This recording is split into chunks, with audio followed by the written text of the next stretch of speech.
Welcome to Transforming Work with Sophie Wade, exploring the future of work.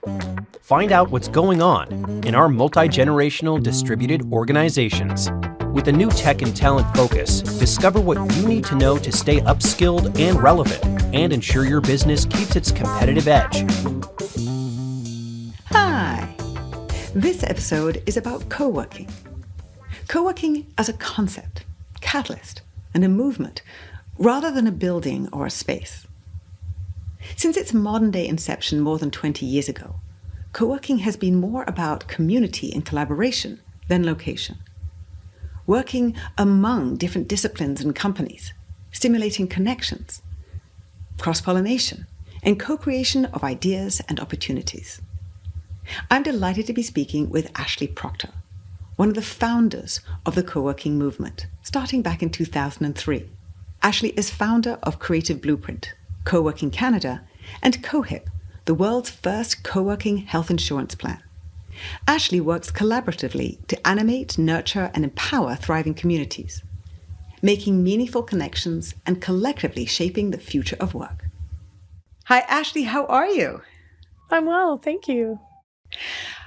I'm delighted to be with what I would say is an OG in the co-working framework, never mind space, but co-working as a concept, right? Co-working as a movement. Perfect. Working as a movement. But I always start with what did you study and why? I started out at the Ontario College of Art and Design. And initially, I chose that over some of the other options that I might have had in university, really because I felt like it was a place that I belonged. A lot of really creative and unique people choose to attend the Ontario College of Art and Design. A lot of creative problem solvers, entrepreneurial types, people who think outside of the box. And that's actually what really attracted me. The teachers, the students, were just thinking differently than most people that I was meeting at the time. How did that show up? Really? I mean, was that industrial design type, thinking out of the box, trying to solve particular issues, or is there one that sort of jumps to mind? I think it really just is at the core, a creative person or an artist thinks about things differently. So it might just be tackling a problem from a different angle, or coming up with a creative solution. So I recognized that, I was touring different universities. It was the one place where I felt like, I belong here. I'm not the oddball. We're all a little bit weird in a good way. And I just felt like I had met my peers. And I also wanted to approach my sort of higher education a bit differently. I'd always knew I was an entrepreneur, and so I wasn't trying to get a certificate out of school. I was looking to get skills for different types of art and design, and to learn how to be self-employed. And that's why I went to school. I love that. So art and entrepreneurship at the same time. Did you achieve that because soon after, or sort of coming out of college, you already founded something, which is a thread through your entire career as you founded many different entities coming from different perspectives. What was that first one, and why did you set that one up to start with? Yeah, I think just a touch too on founding entities. To me, I feel like I'm solving problems, and sometimes founding an entity is the way to do it, to continue to solve it for other folks. But yeah, the first space that I created came out of a role that I had at OCAD as one of the directors for the Ontario College of Art and Design Student Union. And the entire college was undergoing a major renovation project called Superbuild. And so during that renovation, they were taking away a lot of common areas to accommodate the construction. And in some case, they were taking away these gathering spaces, which might be galleries or lounges or outdoor spaces, sort of hubs for students on campus. And students were coming into the union office and saying, like, they're taking away this really critical space. And I understood very clearly that, again, the reason I was there was not simply to receive the knowledge in the courses, but to meet other people, to learn from each other in these collaborative spaces, whether it be through critique or practice, and to share those resources. And without them, the experience of being a student for the next 4 years was going to be a very different one. And so my job, because my job was to really meet the needs of the students or represent their interests, was to come up with a solution. And we came up with X Space, which was an external space from the campus. And it was fully student funded and student run so that it wouldn't be impacted by any of the decisions of the administration on campus, or wouldn't be impacted by any of the renovations. And it actually exists to this day. So it turned 20 in this year. Oh, and, that's nice. It's taken many forms over the years, from a gallery, a workspace, a place where education and workshops happen, a retail store at one point in Kensington Market. There have been a lot of versions of X Space, but that's the point. It's supposed to be flexible and to continue to meet the needs of the students as they evolve.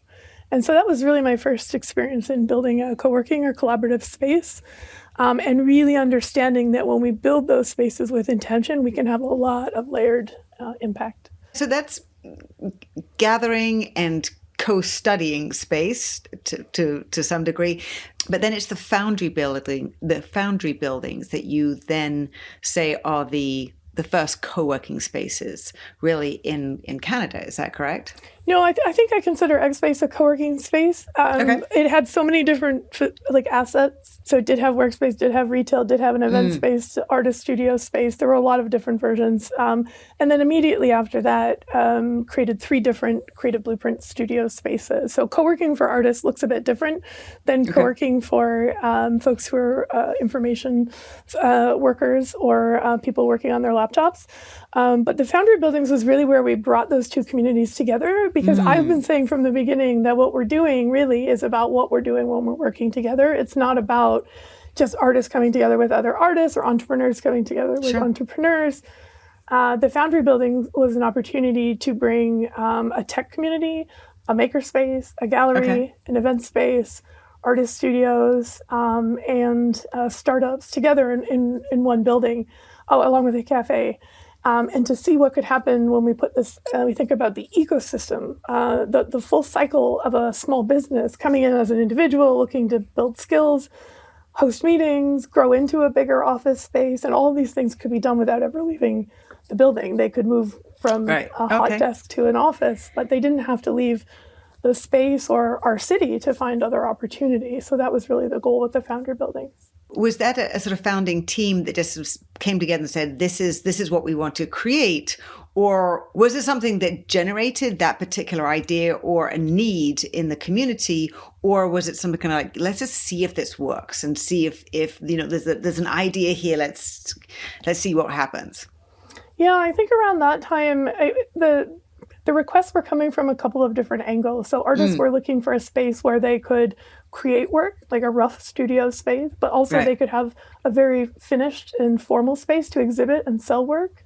And then maybe also a meeting room to meet clients in or do some other work. But they would really love to meet someone who could help them with their website as well. And so I'm hearing all these needs from one side, and then I'm hearing needs from the other side of, we have this incredible workspace. We all work for ourselves, though. We don't really have a company party. It would be nice to have like a holiday party we could all go to as independent entrepreneurs, or it would be nice to have some art in here. And you're just putting together the solutions for folks. You need more art and creativity in your space. You need to know how to be better entrepreneurs. And so when we brought these artists together, they became more entrepreneurial, and they were learning skills from the startup workshops. And the entrepreneurs became more creative in their problem solving for their company. And they got more scrappy because they watched the artists make so much from so little.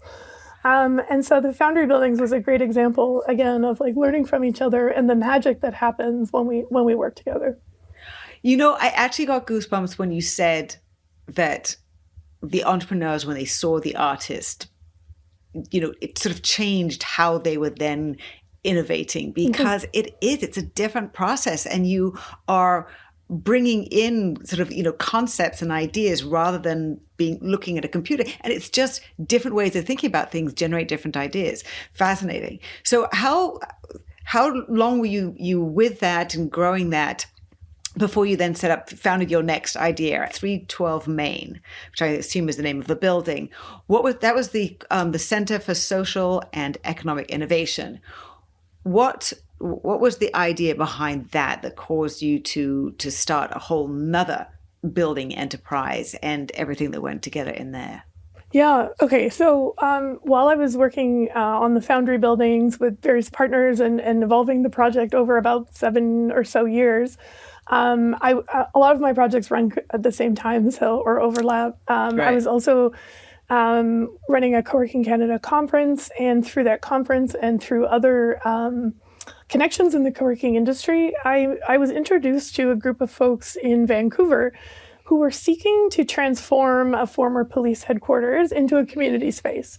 And the vision wasn't fully realized. They just knew that someone had attempted previously to propose a tech hub, but it wasn't the right fit for that neighborhood. And the neighborhood is quite unique. So it's the downtown east side in Vancouver, British Columbia. And it is a postal code or a region in Canada that really struggles with poverty, addiction. There's an opioid crisis. There's really a lack of work opportunities for folks in that level, skill development opportunities, housing, all kinds of issues. Sure. But that also means there's a high concentration of social service organizations and social enterprises and nonprofit orgs to serve those folks. And so it's a really incredible community. It's vibrant and diverse. And they invited me to come out and take a look at the building and asked if I was interested in working on the project. And my first response was, oh, no. No. Oh, really? No, okay. Absolutely not. No, this is a massive project. It's absolutely insane. Right. It's almost impossible. It just felt like this was too much to ask. Sure. Even with such an incredible opportunity as a building that's abandoned and that has potential for an adaptive reuse project. Oh, a completely abandoned building. Wow, yes. Yeah, okay. So it used to be home to the Vancouver Police headquarters, but they had moved into a newer building, and this was now a city asset, which was costing the city to sit empty. Got it. So they wanted it to be something. What I was hearing from the community, though, after lots of consultation with the community members, is that they wanted something that would help them to stay in the community, to serve community members, so help those organizations stay local, to keep serving the members that need them, the residents that need them, through a real estate crisis at the time in Vancouver, which was pushing them all out, a gentrification issue as well, pushing all of those nonprofit orgs out of the area. So after I toured the neighborhood and met those groups and consulted with local residents, I couldn't say no. I knew that I had to at least try to bring some of that into reality. It was a massive vision for a very complex space in a complex neighborhood. Multiple stakeholders, over 200 different groups involved in contributing to the design. And it's co-created, so it takes time. It was a very slow build. But the intention there really was to transform that space from a space that was a very negative space for many people. I had a history of trauma, a story that I won't go into today, but most people know from reading the news or understand anything about Canadians' history with the missing and murdered Indigenous women and girls in Vancouver particularly. But to transform this building into a space that actually empowered the community or gave them assets or space to organize, to gather, and to do the good work that they need to take care of themselves in a really incredible way. What did you feel were the pillars that needed to be there together? All the aspects of co-working are in there. Co-creating, community, co-working, ideation, and so many different support elements that need to support everybody who's in there because of the sort of the lack of them in the surrounding locale. Yeah, I think the principles that were essential were really that co-creation. The building was occupied by local community organizers and activists before because they weren't happy with what it would be. So there's no way we would have been able to continue with the development or the transformation if the community wasn't behind it in the first place. Sure. Okay. So it had to be co-created. And then I think it had to meet some diverse needs, but also shared needs. A lot of organizations need a meeting room, but they don't all need it 24 hours a day. Sure. Yeah. And there are also unique needs in the community, thinking about what kinds of storage we could accommodate, what kinds of safety measures to put into place with a population that maybe include drug users. So how do we reduce harm there? How do we provide security to make sure that the building is safe and open to the public, but also not security that would lean towards calling police first, that would lean towards working to de-escalate a situation and help someone through maybe a mental health crisis rather than making it a criminal issue.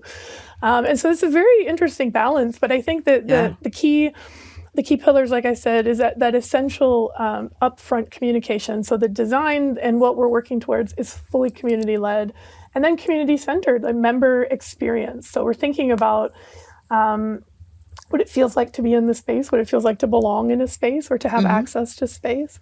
And then in the co-working areas, there are 2 floors of co-working within the space. So thinking about, quiet spaces for people to tuck away, acoustic separation between a large 2 training rooms, or between a big event space and a floor of offices where people are doing head down work. And we also had some really interesting design challenges to accommodate transforming an old jail or a shooting range into an artist studio or a lunchroom, for example. Ooh, so a lot of complexity. Yes, I would love to see some photos of that. I'll try and find some visuals, and we can share them in the show notes. Yeah. Yeah, and there's storytelling woven throughout the building as well, which I think is really important because the building is located on unceded Musqueam, Squamish, and Tsleil-Waututh territory. So the space on the main floor is also used as a gathering space. It could be used for smudging or ceremony. There's a longhouse-inspired design on the main floor. Everything down to the Indigenous design principles and the local materials is really intended to make you feel a certain way, lifting the floor to involve the community and the sightline even. There's so many little details. But I think that's actually really important in every co-working space, is to think about that member experience, because before the pandemic, everyone who came to a co-working space was paying out of their own pocket to be there. They had to value that workspace so much that they would pay to come and use it. So we've been thinking about their experience for a very long time, for 20 years now in the co-working industry.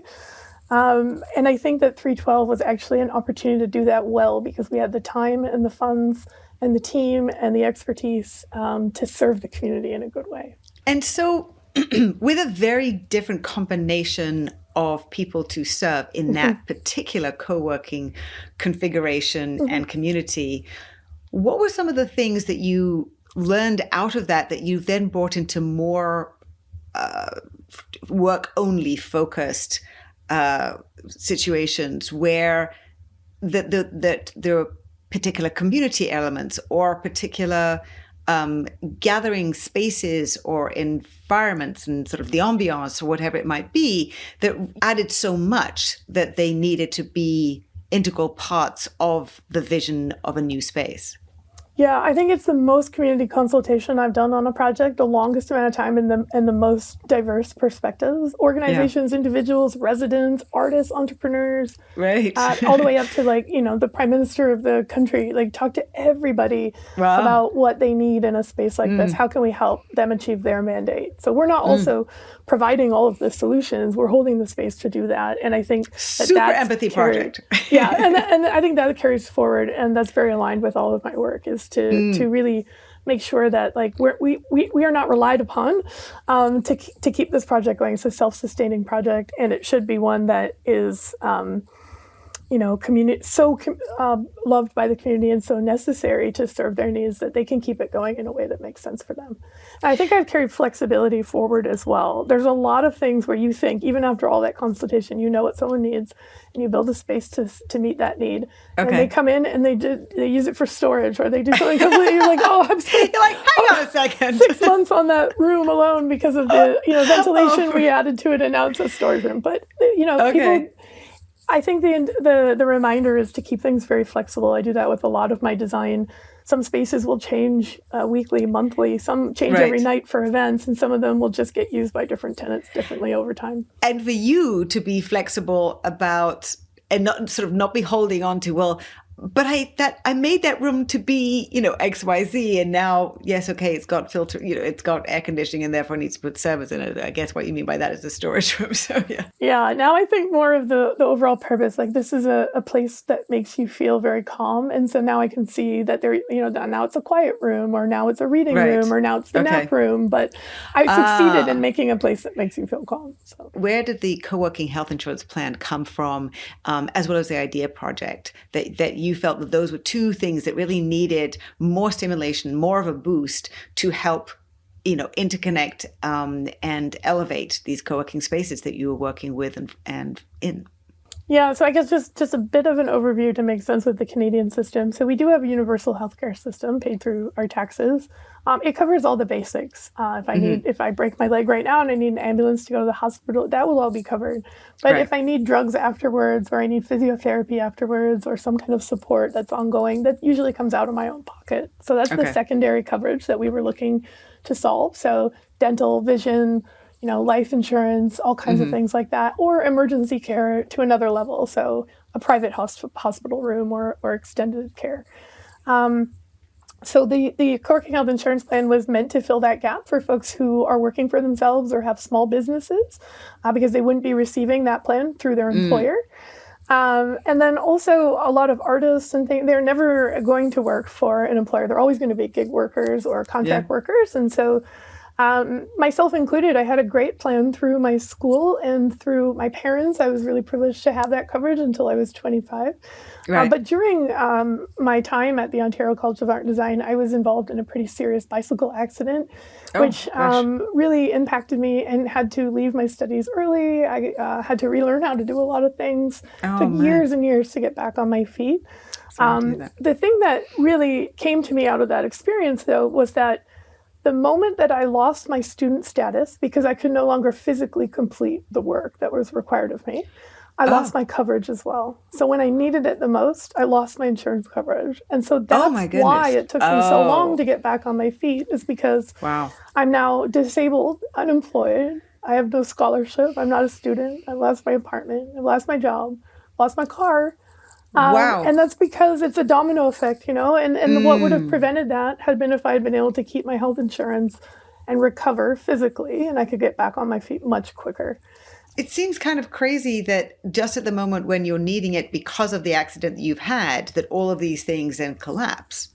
Yeah, and it was because I had lost the student status. And so I just wanted to create something that couldn't be taken from you. As long as you were paying your premium, as long as you aren't creating any kind of fraud, that will continue to serve you. And so COHIP started out as a plan that was for co-working members in my space, and then co-working members across Ontario at the same time.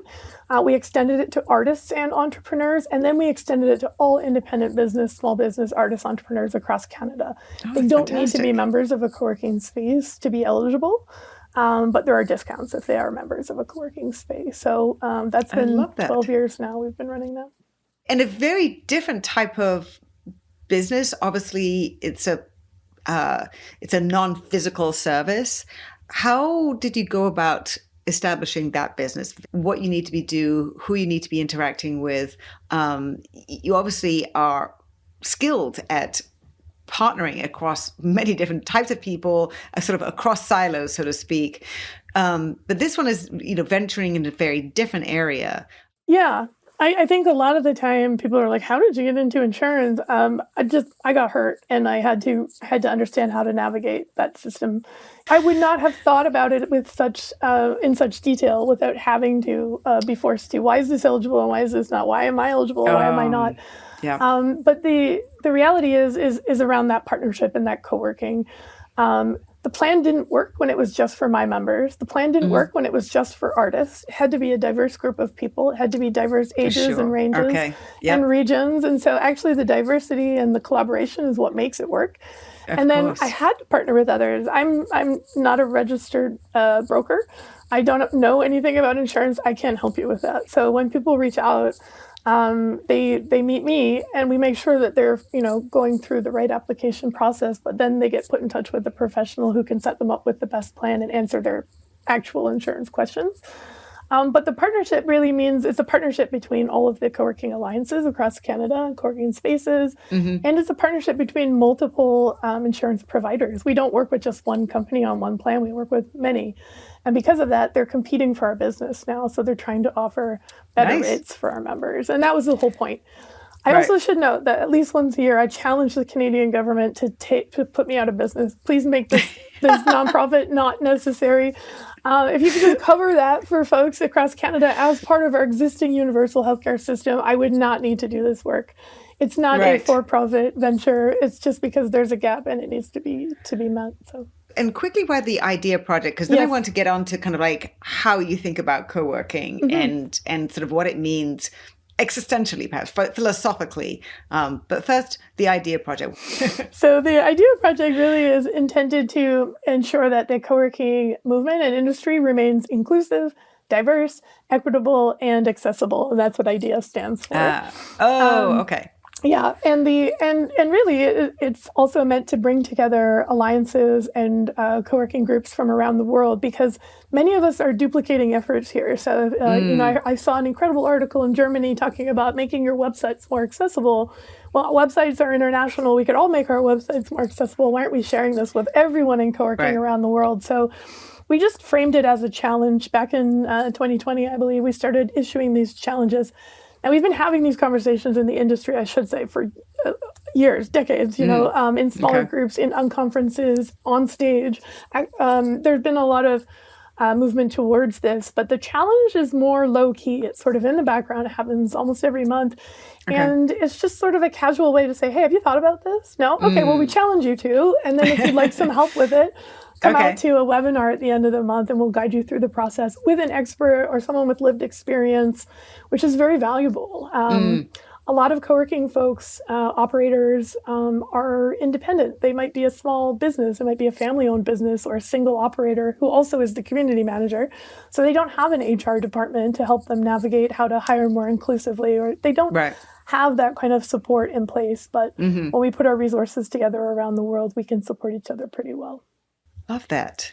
So Ashley, talking more philosophically about co-working, I know that you don't think about co-working as a space per se. It's much more about a concept. It's about co-creation. How do you think about co-working, what that means, and where we are on that journey to understanding how to co-work effectively? Yeah, I think so.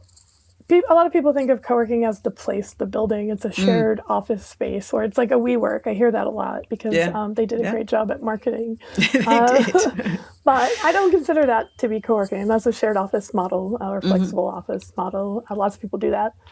It's not about renting desks or Wi-Fi and coffee or the space. It's an action, a model, and a movement. And I think co-working is about what happens when we work together. And it's about encouraging collaboration and intentional community building, not just throw a bunch of people in a room and they'll have something in common, but very intentionally introducing people and trying to help people grow their business or their networks or build social ties, whatever they're looking for. I think it's about building bridges between organizations and individuals within and without of the space. So building ties between small business and the community at large, or local nonprofits and the city, for example. It's really about making this kind of distributed and flexible work more accessible for more people. And I think co-working is also about accommodating a lot of folks who couldn't participate previously in a traditional office space or culture. And I mean, not just neurodivergent folks, but really anyone who works a bit differently, or maybe is a single parent raising children, or someone who has medical or conditions they need to come and go from doctor's appointments. There's a lot of reasons why we need more flexibility in our work and in our ecosystem. So technology driving so much of that in terms of just we are needing to move faster, we're needing to be more adaptable, and therefore that flexibility is sort of ingrained now in how we're having to work and how we're having to think. Obviously, smaller companies are needing to be working also with larger companies. How do you see them bringing that mindset, that being able to connect and try and communicate that sort of co-creativity, that the co-working with larger organizations who are typically much more traditional in how they're working and how they're setting up, how they're thinking about collaborating, they're thinking about space and space as being a proxy for work? So I think a larger organization, if they are already forward-thinking enough to be able to be putting their teams in a co-working community, which is the first step, because a lot of folks are not even there yet, unfortunately. We've been doing this for 20 years and thinking almost it's catching on. Most people understand that they work better that way. Most organizations haven't admitted yet that their employees work better that way. So I think the ones that are putting their teams or some of their teams into co-working spaces are already ahead of the game.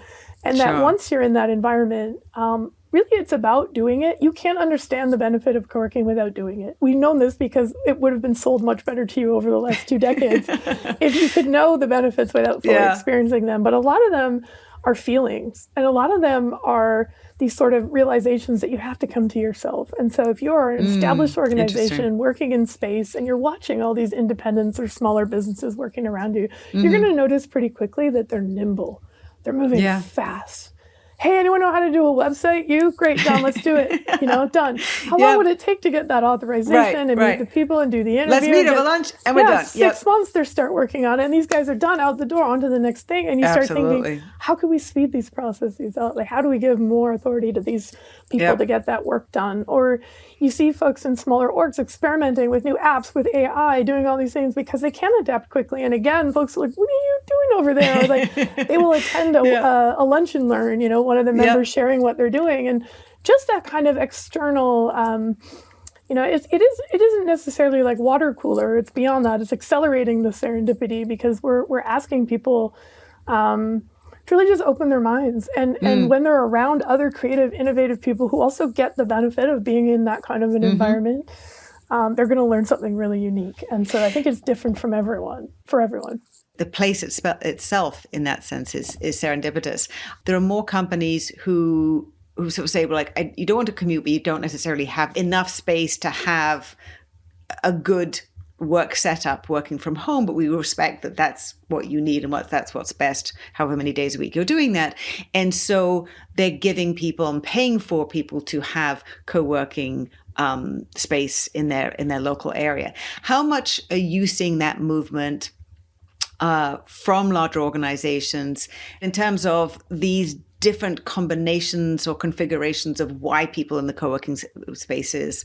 It does seem that there are a lot more perspectives or reasons that they are now choosing co-working to be supported in different ways in their businesses. Yeah, I'm definitely seeing a shift towards these larger organizations understanding the value of that for their employees and not just seeing it as a perk, but seeing it as like, this is an essential part of our strategy and using it to give folks. So I helped to bring DeskPass to Canada. I didn't found DeskPass, but I helped to do this recently. So I've been speaking to a lot of people through that capacity and trying to understand what their organization needs. How many people do they need to be? Is it everyone? Is it just a team or certain leaders that need to be able to do this? But what they're doing is giving them access to a platform like DeskPass, not just one space. Like, we used to just be members at one space. Now something like a platform they're giving them access to, and they're giving them just a budget. Here's your cap, do what you need within this budget. So if they need to have a really creative creative brainstorming day with their team, they might book a meeting room and cater lunch and have fun, bring some music, do it in a fun space. Some of them might be doing like work sprints and they just want a quiet head down office for a day. They're all together though, so they're keeping accountable. Okay. And they're using it in different ways. And some of them are just using it for, they have an all hands once a month, renting out a big portion of a co-working space, the event space, a couple of offices, a few meeting rooms, and just bringing people together to connect, to maintain that work culture of togetherness. And so I love that they're giving people also that autonomy to know, today I really have I have a lot of meetings, so I'm going to work from home, but tomorrow I need to do this presentation. I'm going to do it in a swanky boardroom downtown. And then after that, I'm going to put my head down and I'm going to do that from the library. Right. So I think that people are starting to understand, to empower their employees to do their best work, they need to give them that flexibility of choice as well. We're at the beginning of 2025. What now? Where is co-working going? And where are you going? Actually, you're always founding something new. So what's the vision that you're seeing now? Hybrid is here to stay. We're needing to think how to work differently, really redesigning that. So which is where the essence, the sort of the principle of co-working, that co-creation now probably is more sort of prescient, more right in front of us than it ever has been. What does that mean for you? So I think in terms of co-working as an industry or movement, we're really just getting started in terms of the mainstream use of it. So it's exciting in some ways that we are really just starting to see this blossom, and around the world. This is not just in North America or in urban spaces. This is everywhere. This is rural as well. And so I'm seeing a lot of growth in rural communities or outside of the urban core where people don't want to commute all the way downtown to go to work. So they're going to a really professional or equipped space, very intentional community, but near home, not downtown. So I'm seeing a lot of growth there. But I think that the industry is starting to, I think that employees as well are starting to appreciate that well-being aspect of co-working and that autonomous aspect. And that I'm hoping more larger organizations are going to understand how essential that is to productivity and to healthy workers and retaining talent. But I'm also hoping that economic development offices and the cities themselves start to appreciate co-working as this essential infrastructure that it really is. They're doing local economic development initiatives, job creation, supporting small business growth, tax clinics. They're doing all kinds of events and community fundraisers, supporting nonprofits. I would really love to see them get that kind of a recognition. And so what's coming for me is I've been doing this 20 years now, and I feel like, as a pioneer maybe in this industry, my time to be leading the day-to-day operations in spaces is over, but I'm thinking about mentorship and transferring this kind of knowledge to others and ensuring that intentionality remains in these spaces about that collaboration and community and accessibility and inclusion in the space. And so I'm also working on the structures to support those operators long-term, like community land trusts, and these community hubs serving multiple serving people in multiple ways. So maybe a rural community hub can also serve as a disaster response or emergency center, could help with food security in a rural community. Because we are likely to see many of those incidents happening over coming years. Again, just evolving to meet the needs of the local community, whatever they might be. Communicating to, let's just say, larger organizations. If you're a manager, a leader in an organization, how can they be proposing to the people above them, their executives, as to why it makes sense to be thinking about including co-working, what that really can mean for them and their teams, and how can they be really convincing the people in their organization that including a co-working line item is really important for the future of the business? Yeah, I think just starting off the top, it's cost savings is a huge one. We don't need to maintain headquarters in these office spaces around the world that are mostly empty. It's not a good working environment for the people that are there. And it seems like a lot of wasted resources to just sort of heat and clean and maintain empty space, furnish empty space. We know in a co-working community, I think we have better ideas of what occupancy in space actually is, because we actually need to double, triple, sometimes quadruple book different assets to make it all work. Right. So we're very careful to understand who's using space and when. And I think if someone's looking to save money, they should definitely switch to like a pay-per-use model, something like a DeskPass or another platform that gives you that access to go only when you need to. And then I think it's about thinking really long and hard about the times when you really need to come together as a team as well. It isn't every day and all day. It's very specifically, and you need very specific kind of space when you do. I think it's important to remember, again, that well-being. So happy and healthy employees are productive and loyal employees. And so talent retention is huge. And that's on the employer side, but also on the city side when you think about wanting to keep people in your region that are creative and innovative and working.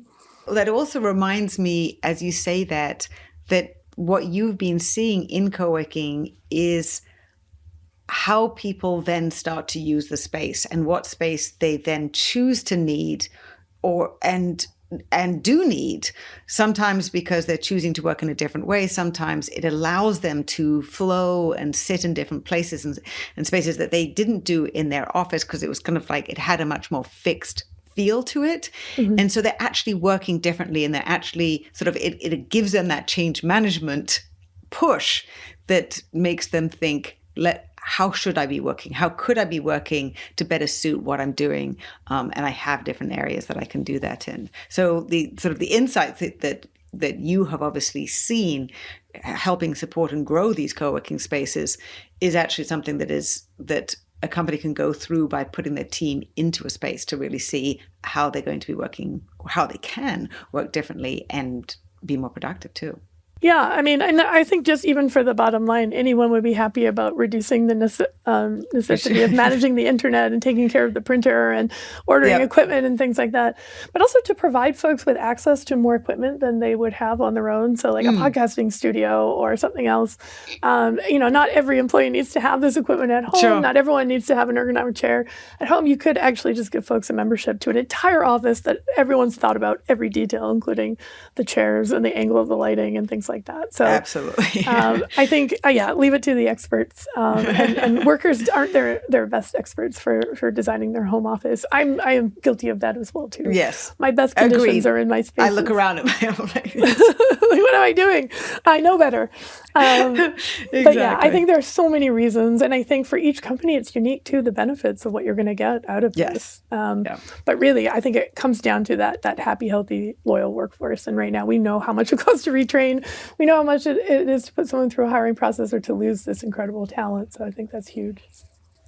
Beautiful note to end on, the obvious and the very impactful. So Ashley, thank you so much. It's so interesting to see that you've been to understand that you've been in the same space for such a long time, and it has evolved so much over the last 20 years, and it's getting finally to where you want it to be and where it can really be making so much more difference to so many people. Thank you so much. Thank you for having me. Thanks again so much to Ashley Proctor, founder of Creative Blueprint, Coworking Canada, and COHIP. You can find out more about Ashley on LinkedIn, as well as going to Creative Blueprint's website, creativeblueprint.ca. Immediate action tip. Your company can benefit from co-working from cost savings, leases and rents, the co-working provider's informed use of space, assets and tools, and improved employee well-being, loyalty and retention. If you are finding the new business and work environment hard to navigate, contact me for board advice, executive mentorship, courses and workshops that enable multi-generational distributed leaders, managers and teams to up-level rapidly for modern work and be ready for whatever lies ahead. If you enjoyed this episode, please like it and share it with a friend. You can even write a quick review wherever you watch.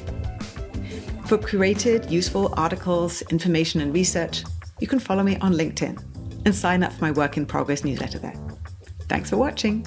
Until next time.